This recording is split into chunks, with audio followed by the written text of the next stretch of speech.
தென்காசி கடையநல்லூரில் 2 தனியார் பேருந்துகள் நேருக்கு நேர் மோதி விபத்து ஏற்பட்ட நிலையில் பெர்மிட் ரத்து செய்யப்பட்டிருக்கிறது. மேலும் விவரங்களை செய்தியாளர் முப்புடாதி வழங்கிட கேட்கலாம். முப்புடாதி, வணக்கம். முழு தகவல்களை சொல்லுங்க. வணக்கம். தென்காசி மாவட்டம் கடையநல்லூர் அருகே உள்ள இடைகால் பகுதியில் தனியார் பேருந்துகள் நேருக்கு நேர் மோதிய விபத்தில் 6 பேர் சம்பவ இடத்திலேயே உயிரிழந்தனர்.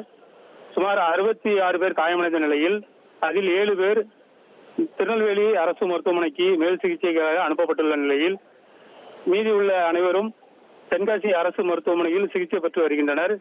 இந்நிலையில் இங்கிருந்து தென்காசியில் இருந்து கோயில்பட்டி நோக்கி சென்ற தனியார் பேருந்தானது அரசு விதிக்கு உட்பட்டு பயணித்ததாகவும், ஆனால் திருவில்லிபுத்தூர் பகுதியில் இருந்து தென்காசி நோக்கி வந்த தனியார் பேருந்தானது முன்னால் சென்ற வாகனத்தை ஓவர்டேக் பண்ணும் பொழுது எதிரே வந்த தனியார் பேருந்து மீது பயங்கரமாக மோதியது.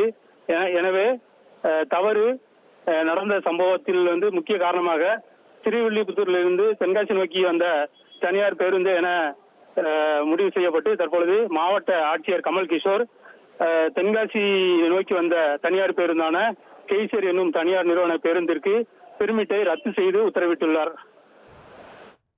தகவல்களுக்கு நன்றி முப்புடாதி.